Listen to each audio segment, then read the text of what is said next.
Assalamualaikum. Salam. Awak nak yang ni, pisau ungu dengan yang kuning. Boleh. Tu ada flavor ke? Ada flavor. Yang kuning tu durian. Kalau yang purple tu keledek. Okey, boleh. Satu-satu. Boleh.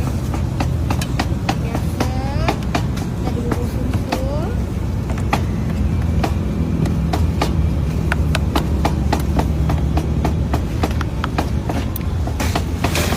Untuk yang biasa 9, special 11. Okey. Apa beza dia? Kalau special kita ada sagu, jagung dan susu cair. Okey. Ini adalah yang flavor keledek.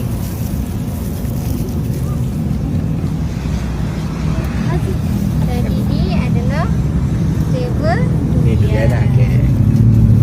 So kita buat yang special lah. Boleh.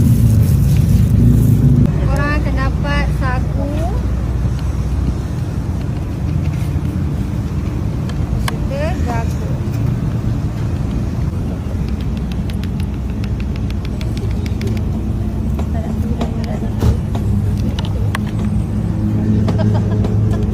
Okey. So ada susu cair.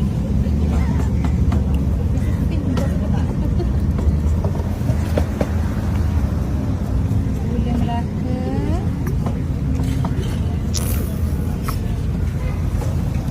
Kita ada sirap pandan.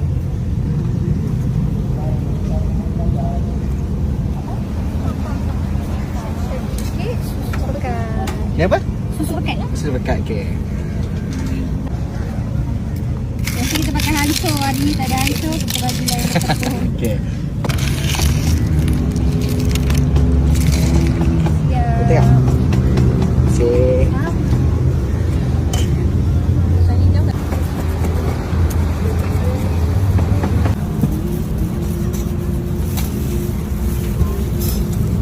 Durian satu. Ni satu kan? Nak tanya ni lengat pisang emas ni macam mana? Banyak pisang emas ni. Dia makanan ni, okey. daripada utara lah. Dia dessert orang lama. Dah apa je dalam dia? Kita ada pisang, kita ada letak sagu, gula tabur dan kita ada cheese nut. Okey, cheese nut. Tinggal makan je. Atau makan gitu je? Ya betul. Kat sini berapa ringgit? RM15 sahaja. Kita daripada hari Isnin sehingga hari Ahad, daripada pukul 5.30 sehingga pukul 11 malam. Setengah 11 malam. Ya betul. Hari-hari. Hari-hari. Okey, baik. Okey, terima kasih. Okey.